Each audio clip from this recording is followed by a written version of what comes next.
Okay, hi guys, I'm Grace. I run various different communities within Singapore, focused on the creative sector as well as social innovation and women entrepreneurs and change makers. In particular, CreativeMornings. I'm one of the co-organizers, Secret Women's Business, which is our network for women entrepreneurs and change makers. I work usually with businesses coming into the region and how to engage better on a marketing and brand management level with the region. So that was awesome, right? I don't know how I'm going to follow up. Hi, I'm Shaun. I'm one of the co-founders of Sync. We do quite similar things, actually. I won't say everything of what we do, but I'll tell you about one project that we're working on. It's this interdisciplinary creative talk series called Fork. For the geekier people in the audience, you'll know what I'm referencing. Forking open source code, but applied to all creative projects. I think that's all you need to know about me right now. Tell me what I'm saying. So I've been ordered to tell you more. This is how the creative process works. You order people to be creative. So what Sync is about is that easiest way to describe ourselves as our innovation consultants, innovation/design consultants, with a particular focus on social impact. So we try and be like IDEO, but we work for poor people, and that's why we're poor people. Oh yeah, so my name is Bernise and I work with Shaun. So my job is very easy. Okay, so I just wanted to pick out the point that Shaun said, innovation consulting. I think it's really wanky, and so many people use this jargon, it doesn't mean anything anymore. So what we really do is a kind of, other than fun creative events like Fork and Think and Drink, right, yes, like that. Okay. What we do is a kind of consumer insights consulting, right? So instead of consumers like us here on stage, like very, normal people.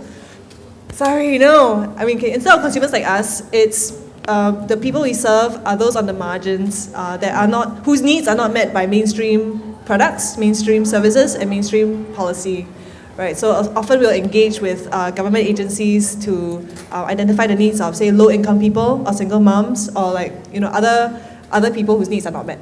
Yeah. So that's for us what innovation is.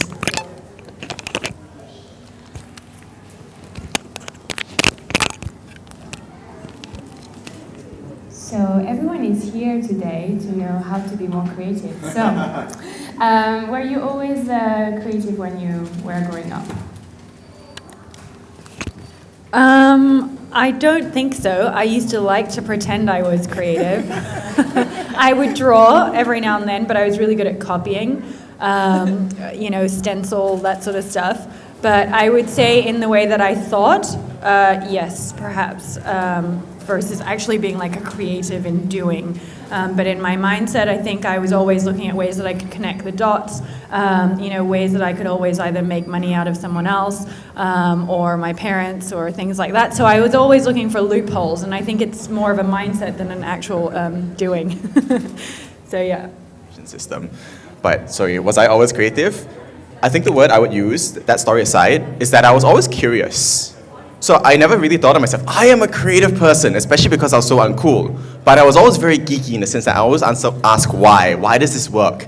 I was the kind of person in class that people keep on saying, I wayang. I tried to pretend to be like smarty pants in class. But I'm just curious, I don't understand. So my thing is that ask questions, yeah. From one childhood painful story to another. So I don't think I was creative when I was young either, but I did have helicopter tiger parents who wanted me to do very well on all fronts, academically, but also all this art class, taekwondo, etc. Many different things, right? And I kind of always felt that I had to follow this structure not in order to even succeed. At that point in time, as a kid, all I wanted to was to earn my parents' love, and it felt like if I didn't get all the A's and do well at all these other music, piano, everything, then I'm not worthy. But one of the things that I regret a bit is my relationship with physics. So I was a very curious kid too, and I think in early secondary school, I would sometimes, during recess, I would go up to the library and read, last time Britannica, no, and we don't yet use the internet, Britannica, and I'll read up on like black holes and gravity and time and quantum field theory. I didn't know it was quantum field theory at the time. But I was like, wow, this is so cool. And and in secondary school, luckily I had a good nurturing environment to, let me read all kinds of nonsense. But when I got to JC, I will not name my JC, I had a physics teacher that was annoyed when I asked questions, because the kind of physics that I was interested in was not the physics that was being taught in class. So sometimes when there was a tangent, I would like say, oh, what about this thing about quasars or whatever, black holes. So he kind of systematically beat into me that I am irrelevant in class and I'm holding the class back. So over time, I slowly stopped asking questions and I ended up losing interest in physics, and I failed physics and I had to drop physics because the school wouldn't want me to bring down the school average. So, but I think it was after all this being battered by the Singapore education system, only subsequently did I sort of try and find, stay. Okay, so I still was curious, right, as a person, and I got involved in a lot of different things. And it was because I was still curious as an attribute. So picking up on Shaun's point about not creativity specifically, but curiosity, then I just kind of discovered a lot of different things. And that's how I guess got creative. I don't know if I would say that. Indulge your curiosity. Indulge it. So, which tools do you use to get more creative? And how do you get inspired on a daily basis? And then we'll open it to the floor. Okay, so I think I use Post-its a lot for rapid problem solving, but also just to put all my thoughts and my ideas down. Actually, I use Post-its for calendars, for everything. So I'm a Post-it fiend. But now I see that really nice thing at the back with the schedule for today, and that looks like something I'll probably take home and work with as well. So pretty much Post-its for my creative tools. And where do I get inspiration? Well, I don't usually have headphones on when I'm walking down the street or in a MRT or bus. So for me, I get my inspiration from outside, just from speaking to people, a lot of the times from the most randomest places, so I can't really say where. But I'm always looking to capture information somehow in any shape or form. I think also from people. I get a lot of energy from other people, and like at the moment, Bern and Shaun and I are working on a little few things together. So definitely from other people, and yeah. Then, was that it? Yeah. And that's it. Well, that's terrific advice. Do everything she said. I don't have anything to say now. You had one that you said you used. A tool. Oh, right, tools. My tool is not so much a tool, but more like the way I think about things. The first thought I think whenever I am encountering a problem is that I'm stupid and that someone out there smarter than me has solved this problem before. In general, I find it a very useful tool because that forces you to realize that, wait, okay, someone's had this problem before, go and see what other awesome things someone has done to try and solve that problem. More often than not, you will find a solution, including getting a girlfriend and other things. Not that I have one. Here. Yeah, I don't know, the word tools is a funny thing because I think we don't explicitly use tools per se. Even when you talk about like methods, it really all begins with the mindset of curiosity, right? Once again, and let's say for me personally, I like people a lot, and I get a lot of inspiration from talking to people and discovering their stories. So I think when we see the world at surface level, I mean, there's all this sea of people, right? Every day in the MRT, getting on the bus, and all of them have different stories. And what you see of their outward appearance may give you some, well, the best word to use is stereotype, right? Because that's all you have to go on, and it's our psychological function that gives us these heuristics. The word is heuristics, shortcuts to understand the world. Because if you don't have heuristics to make assumptions about things, you will go crazy. But if you go beyond that and you have an opportunity to, I find that talking to people tells me so much more than I would have ever imagined and I would have ever thought. And I always find those very inspiring. And one thing that I find I do a lot is connecting very random and weird dots together. I don't know if you remember. Right, like, I'm trying to think of a story. I'm trying to think of one of the stories. Do you remember? Random and weird dots. Yeah. I guess connecting open source geeky programming to creative events, that could be quite random. Okay, so there was one example that I was trying to explain in a workshop, right, about functional needs versus like inner motivational needs of a user, for example. And I started talking to them about JavaScript and like how so from like coding, programming, like if you want to make the JavaScript pop up in a certain way with like 4x3 and like how do you want it to like be very Ajaxy or whatever. I mean, like, that's the functional, what you give the computer to do is the functional specs. But what you're really trying to create for the user experience is like this very smooth and intuitive experience of getting through, of connecting to a friend or finding out, what a friend is doing. So that is the deeper need that we're trying to uncover. And it was this random, it kind of happened on the spot, right? And I'm actually not a programmer, but I like the world of tech and software, and I try to read about it. And I will get to Python one day. But I mean, it's this kind of funny analogies or funny situations that are from a different schema in a different world, and then you like transplant them onto another. And I find this actually, it makes for laughs and it makes for like new ideas. Analogies, find analogous situations. So what's the Spark challenge for our audience? Well, actually, Shaun helped me with this one because I had this earlier today. I saw it today because I love quotes and I live by quotes. And today I came across one and it was by Rumi, and it was, take every opportunity that excites you. So I would definitely suggest that to you, because I know for me, in my own past, I used to do things that I was like, yeah, I love, but wasn't really 100% into it. And now doing something that I'm like 150 to 200% into, all the opportunities that I have taken are definitely those that excite me. And as long as you don't lose focus on that, then you're able to make your way in the right direction a lot faster than you expect. So that's my challenge. I didn't help her. She posted that to her Facebook wall today, and I'm just reminding her of what she posted this morning. So I didn't help. Short-term memory. Yeah, we all have short-term memory. Yeah. It helps the creative process because you forget what you've done before and you just recreate new things. What was I going to say now? I think I remember. It's slowly coming back. My challenge? Oh, my challenge, yes. My challenge is find the interesting in the people around you.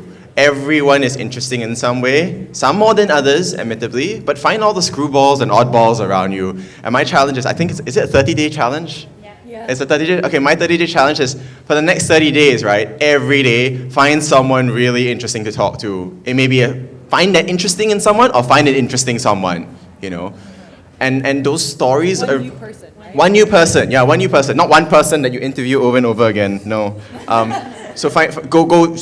Look, this audience, you can actually fulfill your quota in 1 month. No, but space it out over a month, because I think it's more than just about a quota. It's a way of thinking and it's a way of looking in the world. When you said that you look out into the world and see and get inspiration from the world, right? I think it's tied to that. So my simple challenge is find someone interesting to talk to every day for the next 30 days. Very intense.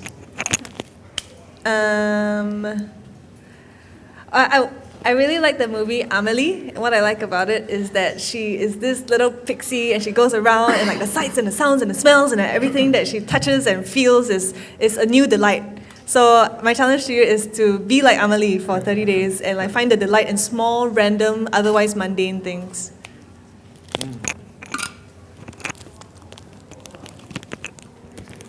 So now is your chance to ask the questions that you want to be more creative. We have 5 minutes. Yeah. Right. Shout. So you mentioned about being able to remember some of the plays that you have created, and it can be a constant challenge. And what about communicating some of these creative ideas in the sense of, perhaps say knowledge management? Right, I know it's a buzzword that's being used around in organizations, and a lot of times people just catalog things like processes or data. What about emotions and things like that, which are somewhat difficult to capture? How do we actually put a record to that or turn all these insights into meaningful data?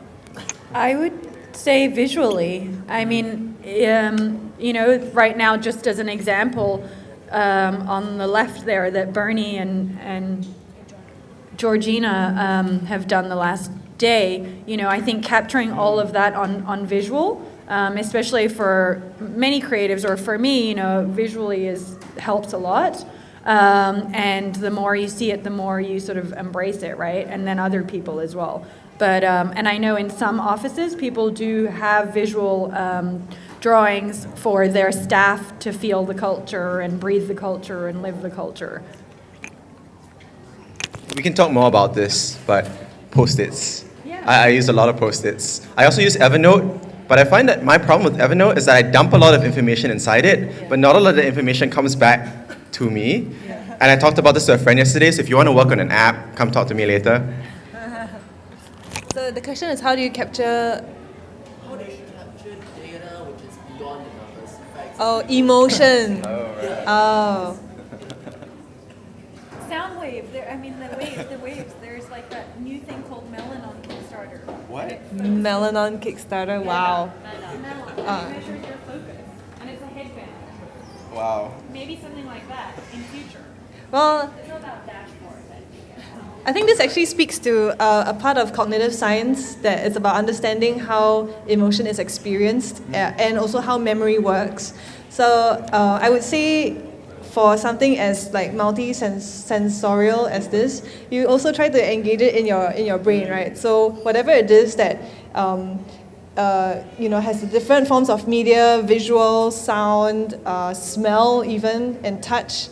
Like if you can capture as much of these in some way, I know like graphic or interior designers, they use all kinds of boards to put different textures of carpets to capture these kind of things. Yeah, so all these different ways to basically like light up the neurons in your brain so that you encourage the memories to form. Yeah.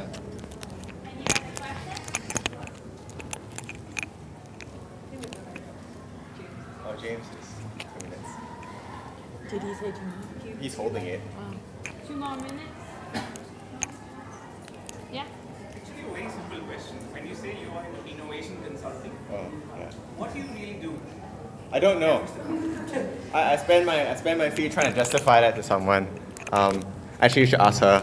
I thought I explained it just now. Okay. Yeah. So I'll give you an example. Okay, there's something that we did in Cambodia where we're helping an NGO to expand their business, so business expansion for their market. They were in Phnom Penh, which is a city area, and they wanted to go to rural Cambodia, which is a much larger geographical market, right? So what they got us to do was two things. One is redesign the business model so that it's more localized, like more smallholder entrepreneurs who are Cambodians in the supply chain. The second was to create a marketing strategy that would speak to the rural Cambodian villager on that level so that you don't push sanitation to them, but you make them want sanitation. And we did this by interviewing, talking to, and immersing on the field in Kampong Chenang, which is one of the poorer provinces in rural Cambodia, and just understand how what matters to these people, what makes them tick, what do they value, what are their worries, what do they aspire towards. And all these helped us to come up with the things that the client wanted, thankfully. So that's just one example, and it could apply to many different other sectors and areas. Tell them the Henry Ford quote. So there's this quote from Henry Ford, apparently, that I really, really, really love that kind of sums up what we try to do. Not what we do, but what we try to do. He apparently once said that, Henry Ford's the guy who did the car thing, right? He apparently once said that if I had asked my customers what they had wanted before they invented the car, they would have asked for a faster horse. Therein lies the problem with most product development. When you directly ask people for what they want, and you just take the words that come out of their mouth and you just say, okay, I need to deliver that in ways that make financial sense, it's really difficult to create groundbreaking new things. And in the case of that quote, which is wonderful, we can have an entire talk with that. Yeah, that should have been our talk, right? It should have been our talk. Oops, I'm sorry, James. But the part that's most relevant to me is that what the customer wanted in the case of the horse thing, right? When he asked for a faster horse, is he actually wanted a faster mode of transportation.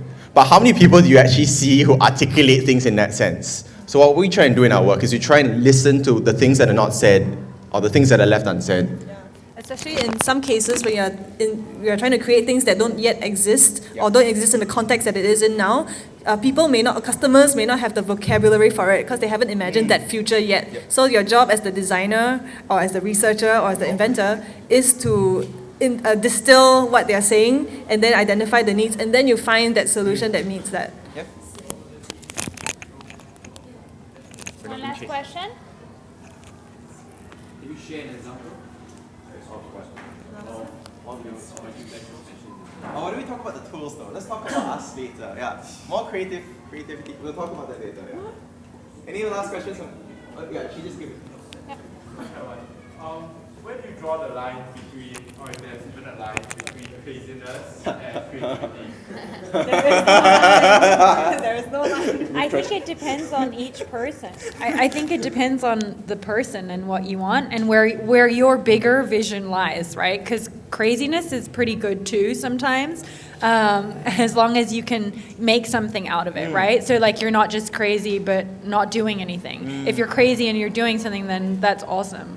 And I think every person has crazy moments, and sometimes they're more productive than your non-crazy moments. I mean, ask Shaun. Just kidding. Yeah, does that answer your question? Yeah, that's good. Yeah. We're still not being kicked off the stage. This is awesome. Any more questions while we can get away with it? Yeah. If I could give one more piece of advice, right? Ask lots of questions. Second thing, there's no such thing as a stupid question, because the worst thing that would happen if you ask a stupid question is that you look a little bit like, like paiseh, to use the Singaporean term. But after that, no one remembers. So ask lots of questions. Okay, and the other thing I'll add is live in the grey, because everyone always thinks it's very black and white, but in actual fact, like, just live in the middle, and you'll be able to connect the dots, because we love doing that, but also you'll just have so much more fun. To Tomatee's question, like, how do you draw the line between crazy and creative? Basically, what do you need to do? What do you need to achieve? So if it's a moment that you can just be crazy, then embrace it. And if it's a project and you have timelines, then you decide, okay, this is enough divergent, now time to converge and come to the solutions and ideas. So While still being crazy. Still being crazy. Moments before this, I think you might have been there, like just over back there, we were saying, let's do this panel as an improv, like an improv interpretive dance. I said impromptu musical. But that is another creative tool, bad hearing, because then you hear things you don't. So she thought that we're going to do this as an interpretive improv dance. I actually said that we should do this as a pop-up musical. We should deliver our nuggets of wisdom, as a musical. But obviously we didn't do that. So I mean, it's crazy when it's just an idea. But if you actually make it happen, it's not so crazy anymore. Are we? Is he kicking us off? Yeah. Okay. Shaun, I would love to see you dance. You don't. That's the next You don't. What? I never said I was gonna. No, this is us going off the stage, right? No, I don't dance.